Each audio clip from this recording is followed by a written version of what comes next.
বড় ভাইটাও শহীদ হয়ে ঘুমাইছে, আমার কলিজার টুকরার এই কারবালায় শুয়ে রইছে। আমার বিদায় দাও, দুনিয়াতে আর কোনোদিন তোমার সাথে দেখা হবে না। কলিজার টুকরা বোন ভাইয়ের এই বিদায়টা সহ্য করতে না পেরে বুকের মধ্যে মাথাখানা ঠেকায় গুনগুন করে কাঁদে। ভাইজান গো, দুনিয়াতে আমাদেরকে কার কাছে রেখে যান? হযরত ইমাম হুসেইন কেঁদে দিয়ে বললেন, জয়নব রে, আল্লাহর আমানতে তোমাদেরকে আমি আল্লাহর কাছে সুপর্দ করে যাচ্ছি। আমার জয়নুলরে রেখে গেলাম নানার উম্মতের জন্য। সম্ভব হলে আমার জয়নুল আবেদিনকে নিজের সন্তানের মতো কলিজা ভরা ভালোবাসা দিয়ে তার আদর করে আগলায় রাখবি। জয়নব রে, আমি বিদায় নিচ্ছি। আমার শাহাদাতের পরে ওরা আমার সাথে জুলুম করবে, আমার রক্ত ছিড়বে, আমার শরীর কাটবে, আমার পোশাক ছিন্ন বিচ্ছিন্ন করবে। জয়নব রে, আমার কলিজার টুকরা মেয়ে সাকিনা আমারে বড় বড্ড বেশি ভালোবাসে, আমি ওকে মহাব্বত করি। আমার এই অবস্থা দেখে সাকিনা ধৈর্য ধারা হারা হয়ে যাবে। সাবধান রে আমার সাকিনা রে, আমার জেসেমের কাছে সাবধান যাইতে দিবি না। 3 নাম্বার ওসিয়ত, যদি কোনোদিন মদিনা যাওয়ার সুযোগ হয়, পৃথিবীর কোন রাজা বাদশার কাছে আমাদের হত্যার বিচার চাইতে যাবা না। দুনিয়ার কোন আদালতে বিচার আমি রাখবো না জয়নব, দুনিয়ার কোন আদালত থেকে আমি বিচার দেব না জয়নব। যদি কোনদিন মদিনাতুল মুনওয়ারায় ফিরে যাইতে পারো রে জয়নব, মদিনায় কারো বাড়ি না যাই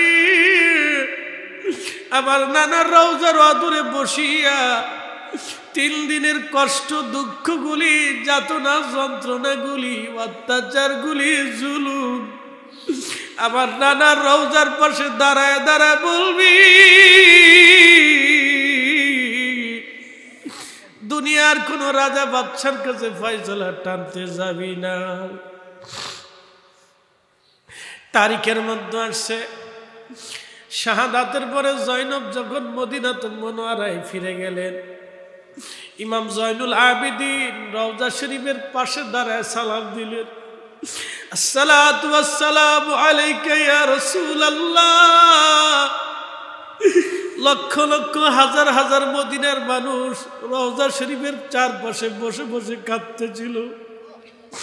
হযরত জয়নব আদরে বসেছিলেন, পর্দা টেনে দিয়ে আদরে তিনি বসেছিলেন।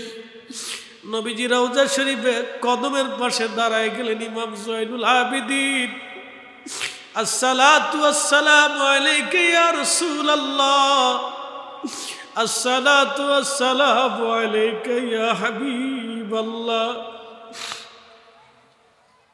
ইয়া রাহমাতাল লিল আলামিন। আমি জয়নুল আবেদিন আপনার কলিজার টুকরা ইমাম হুসাইনের আওলাদ। হুজুর, আমি আপনার বংশধর। আমি আসছি কারবালার ময়দানে আমাদের সাথে যে জুলুম করা হয়েছে, আমার নানার আমার বাবার ওসিয়ত অনুযায়ী আপনার কদমে বিচার দেওয়ার জন্য আমি দাঁড়াইছি। ওই দিন যখন তিনি কারবালার ঘটনাগুলি বলতেছিলেন, মদিনার এমন কোনো মানুষ নাই রে, মদিনার এমন কোনো বাচ্চা নাই, মদিনার এমন কোনো নারী নাই রে, মদিনার এমন কোনো বৃদ্ধ নাই রে। ওই সময় কেঁদে কেঁদে হয়রান হয়ে গিয়েছিল। সেই দিন থেকে মদিনার মানুষ মন করেছিল আমরা জীবন দিব, কিন্তু ইয়াজিদের বায়াত নিব না। প্রিয় উপস্থিতি, হাজিরিন, কারবালার ইতিহাস হলো অনেক বড় কঠিন, অনেক বড় ভয়াবহ। আল্লাহ নবী আমাদের জন্য একটা পরীক্ষা স্বরূপ দিয়ে গেলেন। ইমাম হুসেইনের শাহাদাত আমাদের জন্য পরীক্ষা। মুসলমান কালীগঞ্জবাসী, যদি এশকে রসুল দিয়ে কলিজা জিন্দা বানাইতে পারি, ইমাম হুসাইন আমাদের জন্য একটা আদর্শ দিয়ে গেলেন। হুব্বে রসুল, জীবন যাবে নবীর কদম ছাড়ব না, জীবন যাবে নবীর দল ছাড়ব না, জীবন যাবে নবীর মত ছাড়ব না, জীবন যাবে নবীর পথ ছাড়ব না, জীবন যাবে নবীর গোলামি ছাড়া যাবে না। হাত উঁচা করে বলেন ঠিক না বেঠে? কালীগঞ্জবাসী খুব মনোযোগ দিয়ে শুনবেন, অনেক লম্বা ওয়াজ আর বাড়াবো না, রাত্র গভীর। আহা, ইমাম হোসেন আমাদেরকে মেসেজ দিয়ে গেলেন, নানার উম্মত, আমি আমার কলিজার টুকরা সন্তানদেরকে কারবালায় শহীদ করছি, আমার আপনজনরা শহীদ হয়েছে, আমি দুনিয়া বিরাগী হয়েছি। শুধু দুনিয়া বিরাগী হই নাই, আমি আমার জানটা, জীবনটা নানার কালেমার জন্য কুরবানি করছি, আমার সহায় সম্পদ কুরবানি করেছি, আমার সন্তান কুরবানি করেছি, আমার সব আমি নানার উম্মতের জন্য দিয়েছি। তিনি মেসেজ দিয়ে গেলেন, সংবাদ রেখে গেলেন, আদর্শ দিয়ে গেলেন, এ নানার উম্মত, তোমরাও শুনিয়া যাও, তোমাদের জীবনের সব যদি চলে যায় কিন্তু তোমরা আমার নানার তরিকা ছাড়বা না। ঠিক কিনা? ইমাম হাসান ডাক দে বলল, হুসাইন, আমাকে যে বিষ প্রয়োগ করেছে আমি তার ফয়সালাটা আল্লাহর কাছে রেখে দিলাম। কিয়ামতের ময়দানে এই ফয়সালা আমি আসমান জগৎ থেকে, রবের কাছ থেকে নিয়ে নিব। কলিজার টুকরা ভাই রে, আমার আব্বা শহীদ হয়েছে, কলিজার টুকরা ভাই আমার, আমি শহীদের দিকে চলে যাচ্ছি। এরপরে কিন্তু তোমার পালা আসবে হুসাইন, সাবধান, আমার নানা যাহা বলেছে তাই হবে। হুসাইন, শাহাদাতের সময় কিন্তু তুমি ধৈর্য হারা হবা না, শাহাদাতের জন্য তুমি অটল থাকবা। ভাই আমার, ওসিয়ত করে যাচ্ছি, তোমার কন্যা সাকিনার সাথে আমার কাসেমের বিবাহ পড়াইবা। হুসাইন, আমার শাহাদাতের পরে আমার মন চায় আমার নানাজি রওজা শরীফের পাশে আমাকে যেন দাফন করা হয়। আমি জানি আমার নানার রওজা শরীফের পাশে আমাকে দাফন করতে গেলে কিছু মানুষ এসে বাধা দিবে। হুসাইন, যদি বাধা দেওয়া হয়, এই জমিনে নানা ঘুমাই রয়েছে রে হুসাইন, সাবধান, এই জমিনে তুমি যুদ্ধ করবা না, রক্তপাত করবা না, এই জমিনে মারামারি করবা না, কারণ এই মাটির নিচে আমার নানা ঘুমিয়েছে। হুসাইন, যাও, হুসাইন রে ওসিয়ত করলাম, আমার ওসিয়ত পালন করবা। যদি আমাকে নানার রওজার পাশে দাফন করতে না দেয়, তাহলে তুমি আমাকে নিয়ে যাবা জান্নাতুল বাকিতে, যেখানে আমার মা জননী সাইয়েদাতুল নিসাই আহলিল জান্নাহ, আমার কলিজার টুকরা মা জননী যেখানে ঘুমায়, আমার মায়ের পাশে আমার দাফন করবি। আমি আমার মায়ের সাথে কিয়ামত পর্যন্ত এখানে ঘুমাবো। হযরত ইমাম হুসেন কাঁদতেছিলেন, ভাই আমার, আপনার ওসিয়ত আমার জন্য শিরোধার্য। হুসাইনের বিদায় দাও, দুনিয়াতে আর কোনোদিন দেখা হবে না। আমি ছিলাম তোমার খেলার সাথী, তুমি ছিলে আমার খেলার সাথী। ছোট্টকালে নানার কাঁধে করে, পিঠে করে এই মদিনার অলিগুলি দিয়ে দুই ভাই ঘুরছি। এই জমিনে নানার সাথে আমাদের কত স্মৃতি বিজড়িত আছে। নানার কালেমার জন্যে নানাজি আমাদেরকে শাহাদাতের কুরবানি দিয়ে গেছে। হুসাইন রে, আমি শাহাদাতের দিকে রওনা দিয়েছি। আমি জানি আমার পরে তোমার পালা আসবে হুসাইন, ওই কঠিন সময়ে তুমি ধৈর্য ধারণ করবা, তুমি ধৈর্য হারা হবে না হুসাইন।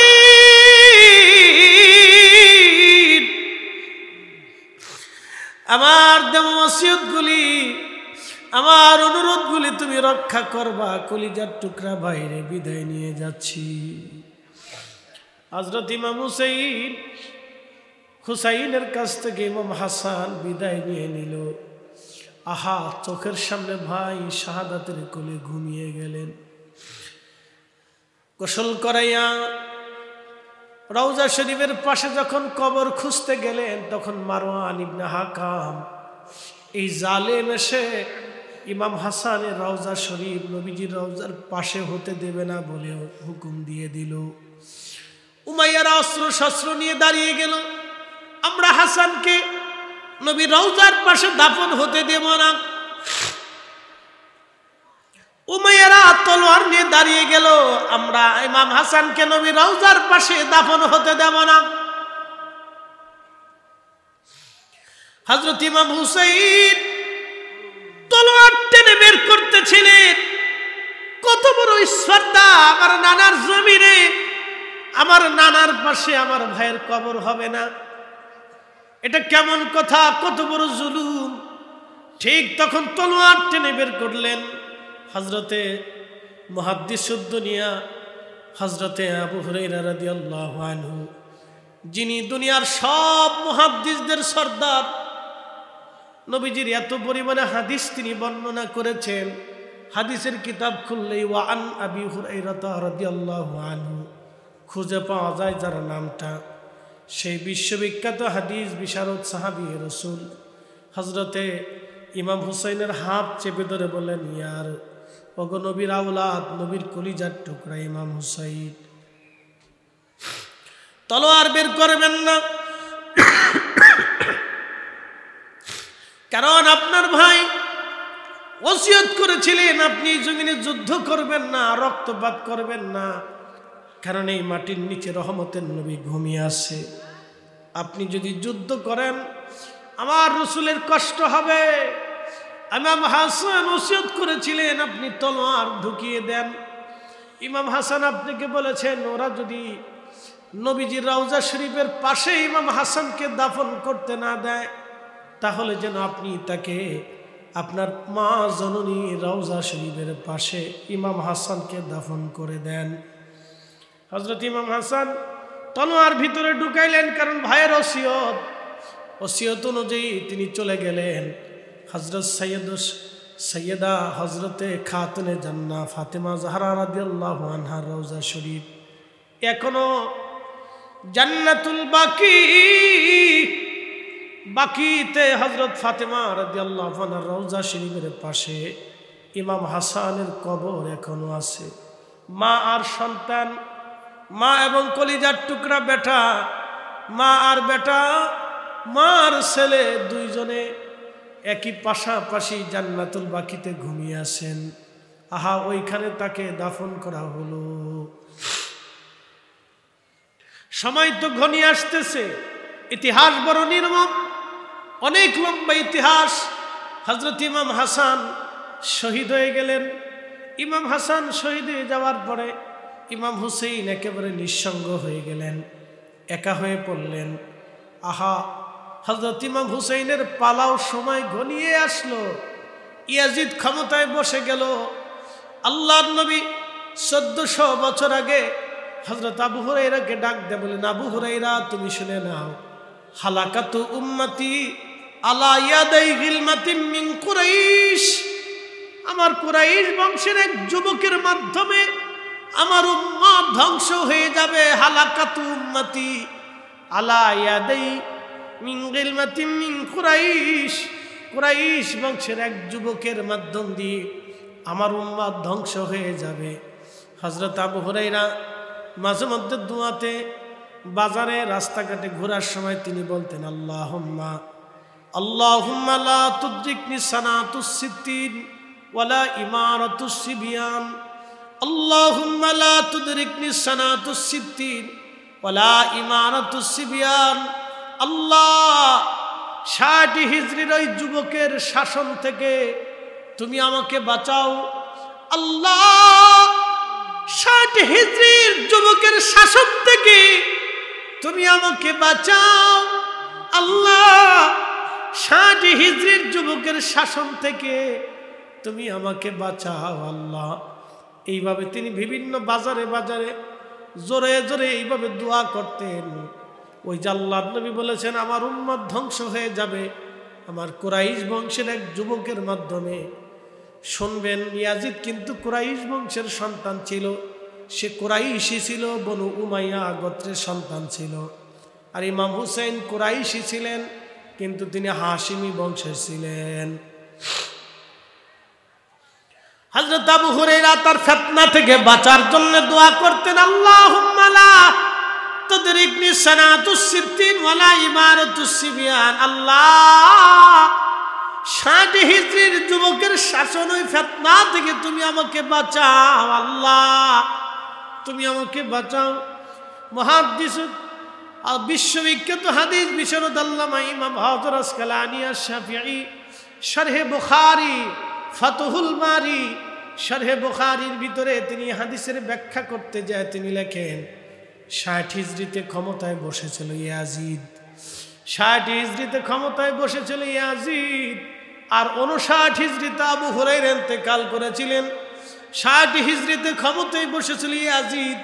তার ওই ফিতনা থেকে বাঁচার জন্য হযরত আবু হুরায়রা আল্লাহর দরবারে দোয়া করতেন, আল্লাহ ওই ভয়াবহ ফিতনা থেকে তুমি আমাকে বাঁচাও।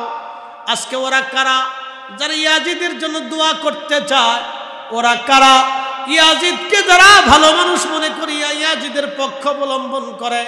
ওরা কারা যারা ইয়াজিদকে নির্দোষ প্রমাণ করতে চায়? ওরা কারা আমার রাসূলের সিদ্ধান্তকে উপেক্ষা করে, নবীর বদদোয়াকে উপেক্ষা করে যারা ইয়াজিদের জন্য দোয়া করে? ইয়াজিদের নামের পিছনে রহমাতুল্লাহ আলাইহি ব্যবহার করে বলে আল্লাহ তার উপর রহমত দিক। ইয়াজিদের নামের পিছনে রহমাতুল্লাহি আলাইহি ব্যবহার করে বলে তার উপরে আল্লাহ রহমত দিক। অথচ আল্লাহর নবী তার ফিতনা সম্পর্কে উম্মতকে সতর্ক করে দিলেন। তার ভয়াবহ ফিতনা থেকে বাঁচার জন্য সাহাবী রাসূল দোয়া করতেন, আল্লাহ তার ফিতনা থেকে তুমি আমাকে বাঁচাও। অথচ তার নামের পিছনে যারা রহমাতুল্লাহ আলাইহি ব্যবহার করে দোয়া করতে চায় ওরাই হলো বর্তমান ইয়াজিদের প্রেতাত্মা, ইয়াজিদি মুসলমান। কথা বলেন ঠিক না? কোনো সন্দেহ নাই? আমরা রাসূলের সিদ্ধান্তের বাইরে যাব না, সাহাবীদের সিদ্ধান্তের বাইরে যাব না, অবশ্যই যাওয়া যাবে না।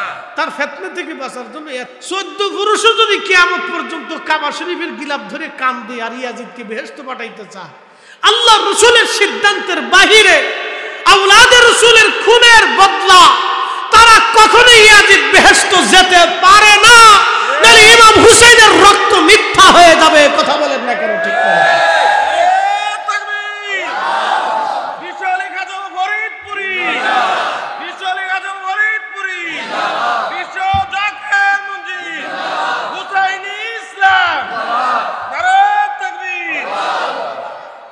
সচ্চে মুসলমান তারা নামে মুসলমান, ইমানদারের ইমান নিয়ে করছে যারা খেলা, ওরাই তো আসলে এজিদেরই চেলা।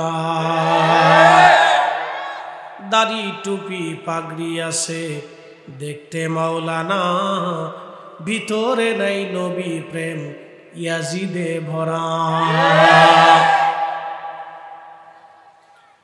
কালীগঞ্জবাসী ভালো করে শুনে যাবেন,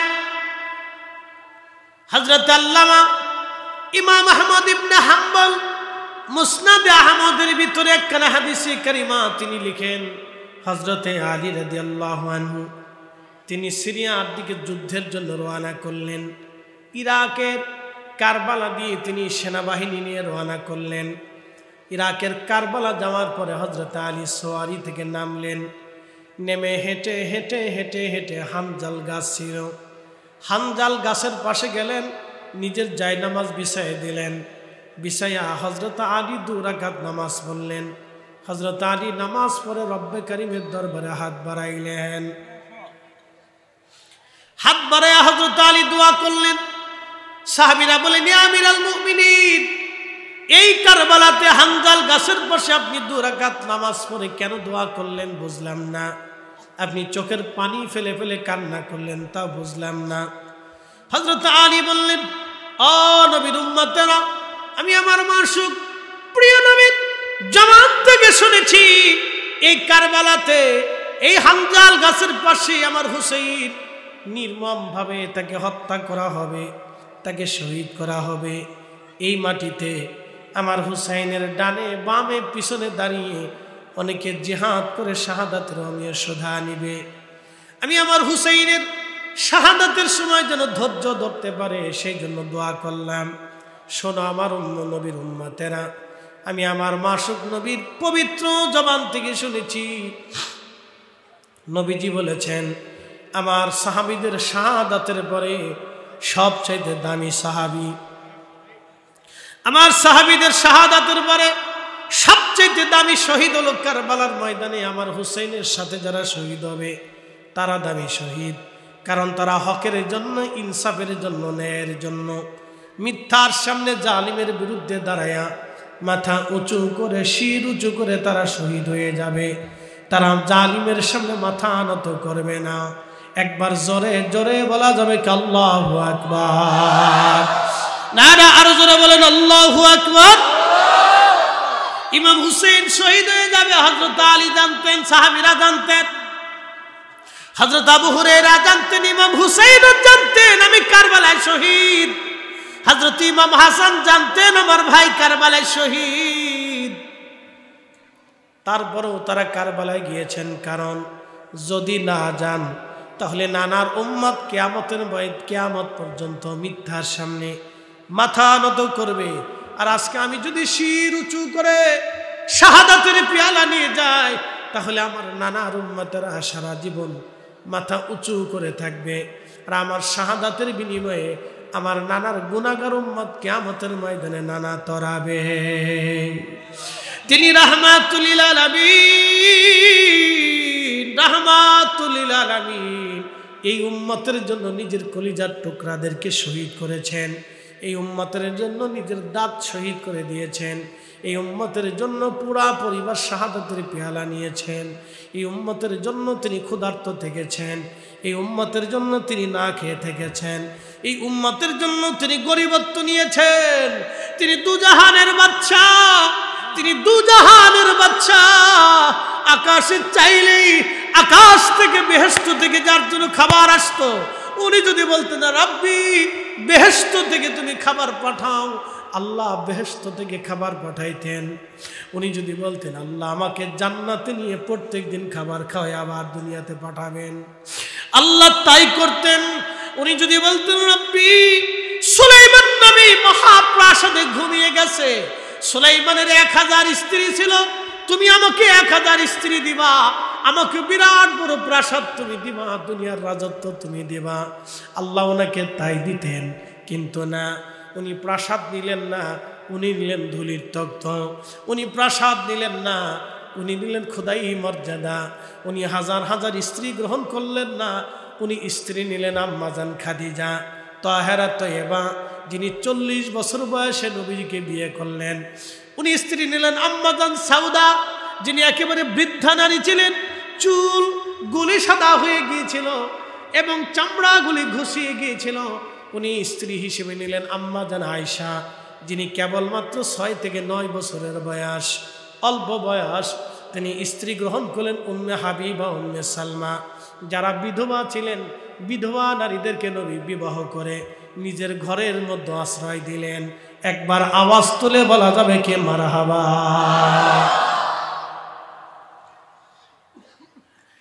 অথচ তিনি খেজুর পাতার ছাউনির ঘরের মধ্যে সারা জীবন কাটিয়ে দিলেন।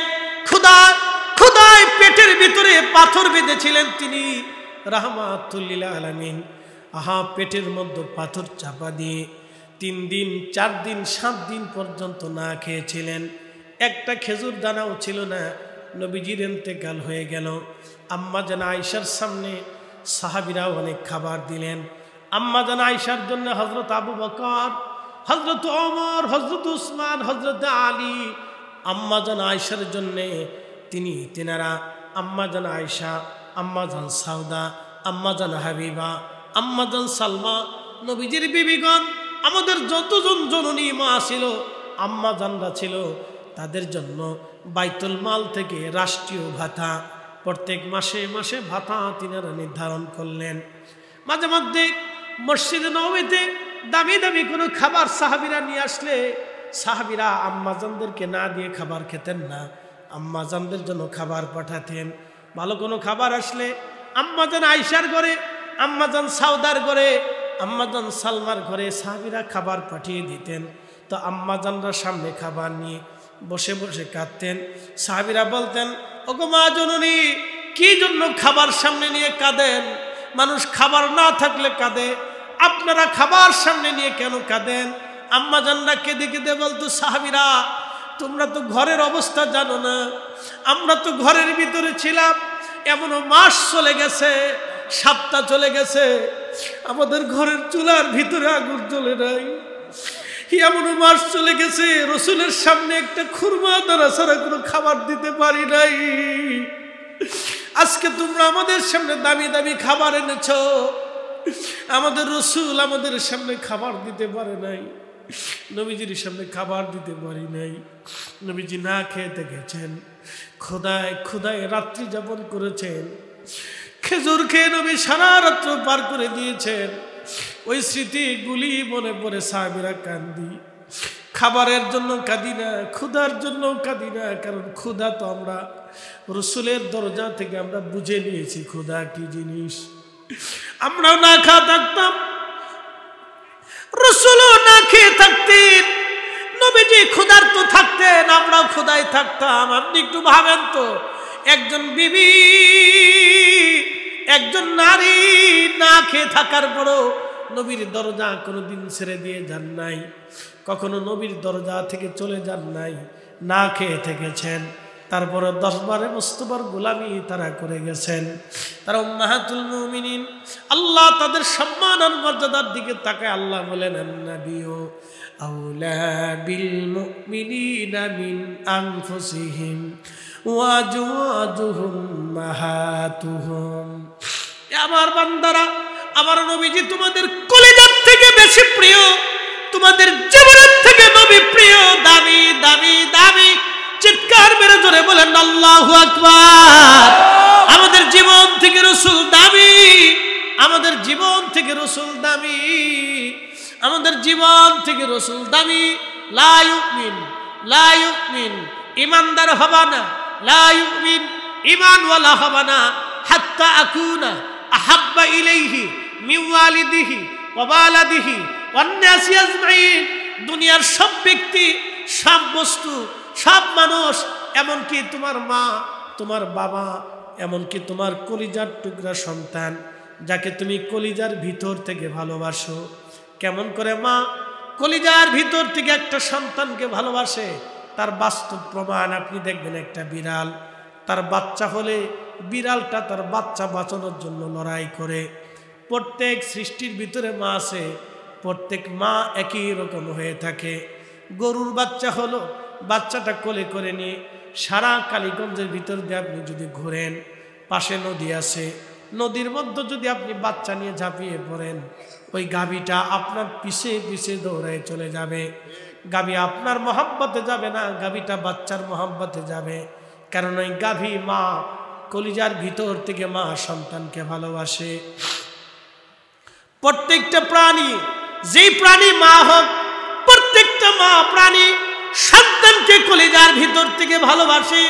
প্রত্যেকটা মা প্রাণী কলিজার ভিতর থেকে ভালোবাসে। ভূমিকম্প কেন আসবে? বাংলাদেশে এমনও মা আছে, সন্তান রেখে দিয়ে পরপুরুষের সাথে হাত ধরে চলে যায়। এমনও মা আছে যারা সন্তান ফেলে দিয়ে অন্য পুরুষের সাথে হেঁটে চলে যায়। এমনও নারী আছে, এ বাংলাদেশে এমনও হাজার হাজার নারী আছে, সন্তান রেখে দিয়ে অন্য পুরুষের সাথে হেঁটে চলে যায়। এই কথা কান্না কেন আছে না? এই নারীদের জন্য ভূমিকম্প আসবে, অবশ্যই ভূমিকম্প আসবে, জমিন কাঁপবে, আসমান কাঁপবে, আল্লাহর গজব এই দুনিয়ার ভিতরে আসবে নারীদের জন্যে। কারণ সব নারীরা পৃথিবীতে মা হতে পারে না।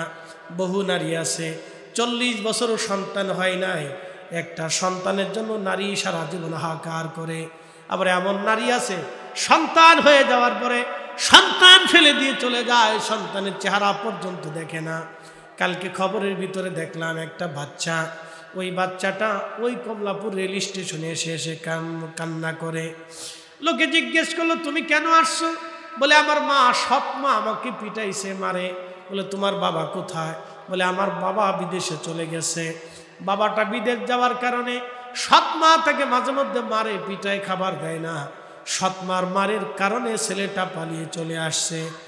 আজকে বাংলাদেশের রেল স্টেশনে, বাস স্টেশনে, পার্কে, বিনোদন কেন্দ্রে, হোটেলে, মোটেলে, বিভিন্ন জায়গায় দেখবেন কিছু স্বর্ণ ছাড়া পথ শিশু বসবাস করে। তাদের মা নাই, তাদের বাবা নাই।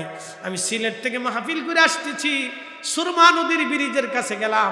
কয়েকটা বাচ্চা কুচুমুচু হয়ে একটা সাধারণ কম্বল মোড়া দিয়ে শীতের মধ্যে বসে আছে। আমি গাড়ি থেকে নামলাম। এ বাচ্চারা তোমরা কারা? বলে আমরা পথ শিশু। আমি বললাম তোমাদের কি ঘর বাড়ি নাই? ওরা বললো হুজুর আমাদের কোনো ঘর বাড়ি নাই। তোমাদের কি মা বাবা নাই? বলে মা বাবা আমাদেরকে ফেলে দিয়ে চলে গেছে, আমাদেরকে মা কে বাবা আমরা জানি না। এই যে বাচ্চাদের দায়িত্ব ছিল রাষ্ট্রের, সরকারের দায়িত্ব। ওদের জন্য রাষ্ট্র কিছু বরাদ্দ করে, এই বরাদ্দগুলি শিশুরা কখনো পায় না, শিশুরা কখনো ভোগ করে না। এই টাকাগুলি কারা পায়? যারা রাষ্ট্রের দুর্নীতিগ্রস্ত ব্যক্তি আছে, ওরা চুরি করে নিয়ে, ডাকাতি করে নিয়ে এই টাকাগুলি সুইস ব্যাংকে পাচার করে। এই কথা কথা এই জন্য বাংলাদেশে ভূমিকম্প আসবে, কারণ এই বাচ্চাদের চোখের কোনায় পানি জমে জমে জমে ওদের হাকারগুলি আল্লাহর আসমানে জমা হয়ে থাকে। রাষ্ট্রের দায়িত্ব ছিল এই বাচ্চাকে তার বাড়ি ফিরিয়ে দেওয়া, রাষ্ট্রের দায়িত্ব ছিল তার মা ফিরিয়ে দেওয়া, রাষ্ট্রের দায়িত্ব তার বাবা ফিরিয়ে দেওয়া। যদি রাষ্ট্র না পারে তাহলে রাষ্ট্রই তার মা হয়ে যাবে, রাষ্ট্রই তার বাবা হয়ে যাবে। কি কথা কন না কেন? রাষ্ট্রের দায়িত্ব ছিল এই বাচ্চাদেরকে মার কোলে ফিরিয়ে দেওয়া। যদি মা না পায় তাহলে রাষ্ট্র মা হয়ে যাবে। রাষ্ট্রের দায়িত্ব ছিল এই সন্তানদেরকে বাবার কোলে ফিরিয়ে দেওয়া। যদি বাবা না পায় তাহলে রাষ্ট্রই বাবা হয়ে যাবে। কি কথা ঠিক আছে না? কিন্তু রাষ্ট্র হয় নাই। রাষ্ট্র কি করেছে? তাদেরকে রাস্তায় ছেড়ে দিয়েছে। আর আমরাও কি করেছি? ভিক্ষা চাইতে আসলে মাঝে মধ্যে থাপ্পড় মারি, ঘুষি মারি, লাথি মারি।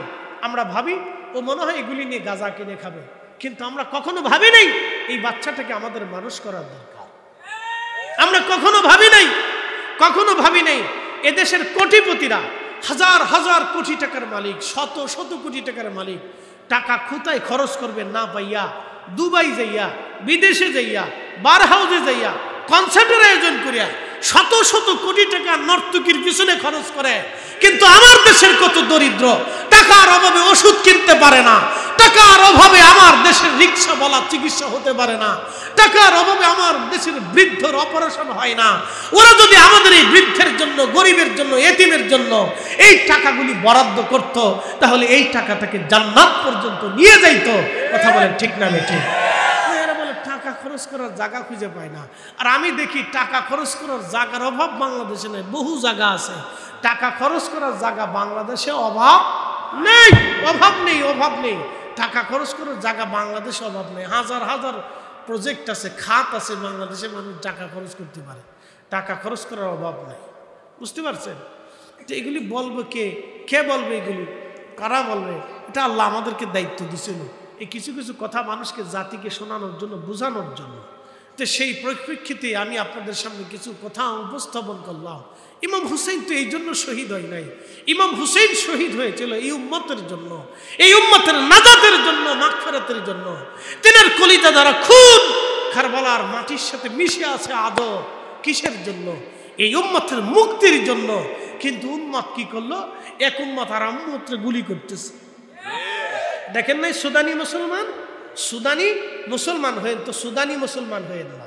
দেখেন না 2 বছরের গৃহযুদ্ধে এক মুসলমান আর এক মুসলমানকে মেরে মেরে 2 লক্ষ মুসলমান মেরে সারছে। এই পর্যন্ত 1.5 কোটি মুসলমান বাড়িঘর সারা মুসলমান হয়ে তো সুদানি মুসলমান হয়ে না, আফ্রিকার মতো মুসলমান হয়ে না। মুসলমান হইলে রসুলের মুসলমান হয়ে। এই মুসলমানের দায়িত্ব, এই উম্মতের ইসলামের মূল ধারক বাহক আউলিয়া কেরাম ছিলেন। শোনেন, খাজা বাবা আজমিরির চেহারা দেখে 90 লক্ষ অমুসলিম কালেমা পড়ে নাই। খাজা বাবা আজমিরির আদর্শ দেখে, কামালিয়াত দেখে 90 লক্ষ 1 কোটি মানুষ কালেমা পড়ে মুসলমান হয়েছে। এই কথা কন না কেন? জোরে বলে। আমরা বাংলাদেশে সারা এই উপমহাদেশে হুজুর আছি কত? বলতে পারবে? বাংলাদেশে শুধু 15 লক্ষ কোরআনের হাফেজ আছে। কত লক্ষ আছে? জোরে বলেন। রাষ্ট্র জীবনে একটা সার্টিফিকেট তারা দিতে পারছে? দেয় নাই। কয়েকদিন আগে কি আমাদের প্রধান উপদেষ্টা তিনি নর্তকীদেরকে সার্টিফিকেট দিয়ে দিছে। নর্তকী বুঝছেন না আপনারা? পতিতাদেরকে বলছে ওরা দেশের হচ্ছে শ্রমজীবী, ওরা কাজ করে খায়, বুঝতে পারছেন? পতিতার যদি কাজ হয় তাহলে আর গার্মেন্টস শ্রমিকরা চিন্তা করবে তো আমার তো আর কাজের দরকার না, আমি ওটা করলেই তো পয়সা পাই যাবো, অসুবিধা কি, এটা তো আমার কাজ। তো পতিতাবৃত্তি করার কারণে তাদেরকে শ্রমের মর্যাদা দিয়ে দিল। কিন্তু দুঃখের বিষয় এত লক্ষ কোরআনের হাফেজদের একটা সার্টিফিকেটও দিল না, একটা সম্মানও দিল না। আমরা শুধু ফাগরি বান্দা ছাড়া আর ওদেরকে কিছু দিতে পারিনি। পারছি ভাই? আজও পর্যন্ত কিচ্ছু দিইনি, শুধু একটা ফাগরি মাথায় দিয়ে দিছি, একটা সার্টিফিকেট ধরাই দেয়নি যে যা রাষ্ট্রের পক্ষ থেকে একটা সম্ভাবনা সার্টিফিকেট তোমার দিনা, সম্মানের সার্টিফিকেট দিলাম যে সার্টিফিকেটটা তোমার থাকুক, তুমি যে কোরআনের হাফেজ, তুমি যে আল্লাহর কোরআনের ধারক বাহক, কোরআন যে তোমার সিনার ভিতরে আছে, রাষ্ট্রের পক্ষ থেকে একটা স্বীকৃতি তোমার দিলাম। আজ পর্যন্ত রাষ্ট্র দিতে পারে না, রাষ্ট্রপতি তাদেরকে স্বীকৃতি দেয়। বুঝতে পারছেন? কলি তো আপনারা কবেন যে হুজুর মনে হয় কোন দলের, মনে হয় না কোন মতের। না, আমি কোনো দলেরও না মতেরও না, আমি একটা দলের, সেই দলের নাম বিসমিল্লাহি ওয়া আলা মিল্লাতি রাসূলিল্লাহ। কি কথা কর না কেন? আল্লাহু আকবার। আমরা নবীর দল। একসাথে বলেন কার দল? জোরে বলেন কার দল? জোরে বলেন কার দল? রসুলের দল। রসুলের দল না হলে আল্লাহর দল হওয়া যায় না, রসুলের দলে আসতে হবে। আমরা রসুলের দল। কবরে নামানোর সময় একটাই দল বলা হবে বিসমিল্লাহি ওয়া আলা মিল্লাতি রাসূলিল্লাহ। তোমার নবীর দলে আল্লাহর নামে কবরে দিয়ে দিলাম, যাও। আর দুনিয়াতে আপনি রসুলের দলই ছিলেন না। এমন কিয়ামত পর্যন্ত যদি শিক্ষের ফেরে মানুষ কবরে নামায়, কাজ হবে না গো, কাজ হবে না। এই জন্য নবীর দলে আসতে হবে, আল্লাহর দলে আসতে হবে। আল্লাহ রসুলের দলে থাকার তৌফিক দিক সকলে বলে না আমি। দেশে জমিনে আল্লাহর ওলিরা আসছে। আচ্ছা বলেন তো শাহজালাল কেন আসছিলেন? বলেন। শাহজালাল আসছিলেন মূলত ইনসাফ প্রতিষ্ঠিত করার জন্য। গোরগোবিন্দ বলল কুরবানি হবে না। বুরহানুদ্দিনের ছেলেরে গোরগোবিন্দ কি করলো? জবাই দিয়ে দিল। আহা, ছোট্ট একটা মাসুম বাচ্চাকে জবাই দেওয়ার কারণে শাহজালাল আমিনী স্থির থাকতে না পারে তিনি সুদূর দিল্লি থেকে 360 জন আল্লাহর ওলি নিয়ে এসে বলেন, না, এই জমিনে যেহেতু জুলুম হচ্ছে তাহলে এই জুলুমকে মাটির সাথে দাফন করতেই হবে। অথচ আমাদের বাংলাদেশে কালকেও দেখলাম যে আমার বাংলাদেশে এক মা তার ছোট শিশু 2টা বাচ্চা সহ 3 জনকে একসাথে জবাই করে দিয়ে চলে গেছে। আসিয়ারে মাইরে তারা ধর্ষণ করিয়া তার গুপ্তাঙ্গ বেলেট দিয়ে টাইনে ফাইরে ফারিয়া তারপরে আসিয়ারে হত্যা করলো। 1 বছর পার হয়েছে, বাংলাদেশের আদালত তারে ফাঁসি দিতে পারেনি। এই আস্তে কলকা জোরে বলেন তো। ভূমিকম্প বাংলাদেশে হবে না তো বঙ্গোপসাগরে হবে কেন? আসিয়ার মার মাল নাই, পয়সা নেই, পয়সা নেই। বুঝতে পারছেন তো? অবস্থা হলো এইখানে। উচিত কথা বললে তো আপনারা বলবেন যে হুজুরের মুখ ভালো না, হুজুর কি বলতে কি বলতেছে, এটা কি ওয়াজ নাকি? মিয়া এটাই ওয়াজ। দুনিয়াতে যদি ইনসাফ না থাকে তাহলে ওয়াজ করে কি হবে? এই কথা কর না। যদি ইনসাফই না থাকে তাহলে ওয়াজ করে কি হবে? ইনসাফই যদি না থাকে তো ওয়াজ করে কি হবে? ইমাম হুসাইন তো ইনসাফের জন্য শহীদ হয়েছিল। সেদিন তিনি বলেছিলেন, না, জমিনে যখন শাসক এসে গেল জালিম, তখন এই জালিম প্রতিষ্ঠিত হবে। আমি জীবনেও এই জালিমকে কখনো সমর্থন করতে পারবো না। একসাথে বলবেন আল্লাহু আকবার। না হয় না, আরো জোরে বলেন, জোরে বলেন, জোরে হাত উঁচা করে বলেন, হাত উঁচা করে বলেন। আমরা সেই উম্মত, কথা কন না কেন, ঠিক কিনা? আমরা সেই নবীর উম্মত। ইমাম হুসাইন যেই জন্য শহীদ হয়েছিল, আমাদের সেই আদর্শ আমাদের ভিতর থাকতে হবে, সেই নীতি আমাদের মধ্যে থাকতে হবে। প্রিয় উপস্থিতি, কারবালার তো অনেক লম্বা ওয়াজ, এটা সারা রাত্র শেষ হবে না, রাত 12টায় শেষ হবে না। না করবো ইনশাল্লাহ, আপনাদের দিকে নিয়ে যাচ্ছি। কারবালার মূল পয়েন্ট আপনাদের সামনে উপস্থাপন করে আপনাদেরকে নিয়ে দোয়া করবো। বাইরে যারা রাস্তাঘাটে যারা আসেন তারা ভিতরে এসে বসেন। এগুলি কথা আমাদের শোনার দরকার, বোঝার দরকার। কথা ঠিক আছে কিনা?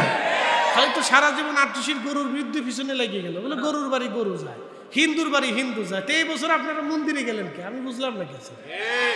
কি কথা ঠিক আছে না? আটশি হিন্দু গেলে এই জন্য আটশি হুজুর হিন্দু হয়ে গেল, তা আপনারা এখন মন্দিরে ঢুকেন কে? মন্দিরে কি আপনাদের কাজটা কি? মন্দিরে কি? মন্দিরে হিন্দুরা পূজা করুক, আমরা সমস্যা কি? কি কথা ঠিক আছে না?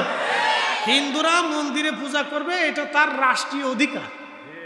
কথা ঠিক আছে না? যদি এদেশে ইসলামী শাসনও কায়েম হয়, তারপরেও হিন্দুর মন্দিরের পূজা করতে দিতে হবে, কারণ এটা তার নাগরিক অধিকার। আচ্ছা বলেন তো, হযরত ওমর রাদিয়াল্লাহু আনহু খলিফা হয়েছিলেন না? কোন কোন দেশের? ইরাকে, ইরানে, ওমানে, ইয়ামানে, কাতার, দুবাই, বাহরাইন, সৌদি আরব, জর্দান, সিরিয়া, লেবানন, লিবিয়া, এরপরে মিশর, একেবারে আলজেরিয়ার কোনা, সুদানের কোনা পর্যন্ত তিনি এই মুসলিম মিল্লাতের খলিফা ছিলেন। আচ্ছা বলেন তো, সবাই কি মুসলমান ছিল? না, আস্তে কয়েন না, জোরে বলেন না, আরো জোরে বলেন। এর ভিতরে কি খ্রিস্টান ছিল না? ইহুদি ছিল না? তারপরে মাজুসি ছিল না? তাহলে তারা কি তাদের ধর্মকর্ম করে নাই? হযরত ওমর কি তাদের মন্দির গির্জা ভেঙে ফেলছে? কোন প্রমাণ আছে? দেখাইতে পারবেন? একটা হাদিসে দেখান তো হযরত ওমরের জীবনে যে ওই গির্জাটা হযরত ওমর ভেঙে দিছে, ওই গির্জাটা আগুন দিয়ে পুরাই দিছে, আপনি দেখান তো। তাহলে ওমরের চাইতে বড় খলিফা দুনিয়াতে কে হবে? এই কথা কার না কেন আছে? কোন বাপের বেটা ইমাম মেহেদীর আগে জন্ম নিতে পারবে? কোন মা হযরত ওমরের মতো শাসক কিয়ামতের আগে, ইমাম মেহেদীর আগে কোন মা জন্ম দিতে পারবে? আছে? নাই। তাহলে সনাতনীরা, হিন্দুরা যে ধর্মেরই হোক, সে স্বাধীন মতো ধর্ম পালন করতে পারবে, যদিও ইসলাম হুকুমত কায়েম হয়। কথা বুঝাইতে পারছি আপনাদেরকে? এটাই হচ্ছে ইসলাম, এটাই খেলাফত। ভালো করে বুঝে যাবেন, ভালো করে বুঝে যাওয়াটা জরুরি। হযরত শাহজালাল ইয়ামানী দেশে ক্ষমতা নিলেন, বাংলাদেশ তিনি দখল করলেন। আচ্ছা বলেন তো, হিন্দুদের মন্দির পুরাই দিছে, বাড়ি ঘরে আগুন দিছে, দেশ থেকে তারাই দিছে, তো কি করছেন উনি? বলেন। 360 জনরে 360 জায়গা পাঠাই দিলেন, পাঠাই দিয়ে বললেন তোমরা কালেমার দাওয়াত তাদের মধ্যে প্রচার করো। কথা ঠিক আছে কিনা? আর রাষ্ট্রের যিনি সুবেদার ছিলেন, গভর্নর ছিলেন, দিল্লি থেকে যে আসছিলেন ওনার সাথে, সেকেন্দার, ওনার হাতে ক্ষমতা দিয়ে বললেন আপনি দেশ চালান। দেশের দায়িত্ব, রাষ্ট্রের দায়িত্ব আমার না, আল্লাহ আমারে দিয়েছেন দুনিয়াতে ইসলাম প্রচার করার জন্য, আমি সেই কাজে আসছি, আমার কাজ আমি করি, রাষ্ট্রের দায়িত্ব আপনাদের, আপনারা এটা করতে থাকেন। এজন্য দেখবেন দুনিয়ার কোনো অলিরা পৃথিবীতে রাষ্ট্র ক্ষমতা নিছে আমার কোনো ইতিহাসে লেখা নাই। কোনো অলিরা নিছে আমি জানি না। 4 খলিফার পরে পৃথিবীতে আর কোনো অলি বুজুর্গ রাষ্ট্রের ক্ষমতায় আসেন নাই। 2-1 জন যা আসছিলেন, তো বেশি দিন তারা ওই পদে থাকেন নাই, সাইডে দিয়ে গেছে, সাইডে দেওয়া কাইন্দে বাসি, এই বিপদের ভিতরে আমি নাই। কারণ যারা রাষ্ট্রের ক্ষমতায় আসে তাদের তাকব্বরি আসে, অহংকার আসে, মানুষের রক্ত ঝরাইতে হয়, জুলুম করতে হয়, অন্যের মাল কাটতে হয়, অন্যের সম্পদ মারতে হয়। ভাবতেছেন বর্তমান যিনি প্রধান উপদেষ্টা আছেন, কিয়ামতের ময়দানে উনি সহসাই পার পাবেন। এই যে বাংলাদেশে যতগুলি নিরীহ মানুষ মারা যাবে, সব কয়টা মৃত, সেই দিন কিয়ামতের ময়দানে দাঁড়ায় বলবে রাব্বি আমি কি জন্য মারা গেলাম, আমাকে দুনিয়াতে কি জন্য হত্যা করা হলো? রাষ্ট্রের প্রধানের কাছে আমরা এই ফাইসালা চাই, আমাদের ফাইসালা দিয়ে ওনাকে বেহেশতে যাইতে বলে। তো বুঝে নিয়ে নেবার, ও আজ তো শুনছেন, আজকের তো শুনে যান। এই জন্য হযরত ওমর মাঝে মধ্যে আফসোস করতেন, আহা এই খেলাফত যদি আমার কাছ থেকে কেউ নিয়ে যাইতো। এই জন্য শাসক হওয়া যত সহজ, এই শাসক হয়ে টিকে থাকা তত কঠিন, আর শাসক হয়ে কিয়ামতের ময়দানে দাঁড়ানো তার থেকে হাজারো হাজারো বিলিয়ন বিলিয়ন ট্রিলিয়ন ট্রিলিয়ন কঠিন। বুঝতে পারছেন? আল্লাহ রাসূল বলছেন প্রত্যেক পরিবারের প্রধান পরিবার সম্পর্কে জিজ্ঞাসিত হবে। আমি যে আমার পরিবারের প্রধান, আমি আমার পরিবার সম্পর্কে জিজ্ঞাসিত হব। আমি যে আট্টশির দরবারের উলামা প্রধান, আমি এই দরবারের সম্পর্কে কিয়ামতের ময়দানে জিজ্ঞাসিত হব যে তুমি তো ওই দরবারের আলেমদের প্রধান ছিলা, তো তুমি কি বলেছ, তোমার দায়িত্ব কি ছিল, তুমি কি দায়িত্ব পালন করছো, তোমার বক্তব্য কি ছিল, মানুষকে তুমি কি ধারণা দিয়েছ, মানুষের কাছে তুমি কি মেসেজ পৌঁছাইছ, মানুষের কাছে তুমি কি দাওয়াত পৌঁছাইছ, মানুষের তুমি কি বুঝাইছ, তোমার অধীনস্থ যারা ছিল তুমি তাদেরকে কি শিক্ষা দিয়েছ, তোমাকে যারা দাওয়াত করে নিয়েছে তুমি তাদেরকে কি বুঝাইছ। কিয়ামতের ময়দানে আমি জিজ্ঞাসিত হব। আজকের মাহফিলের যিনি প্রধান সভাপতি, প্রধান অতিথি, তারা মাহফিল সম্পর্কে কিয়ামতের ময়দানে জিজ্ঞাসিত হবে।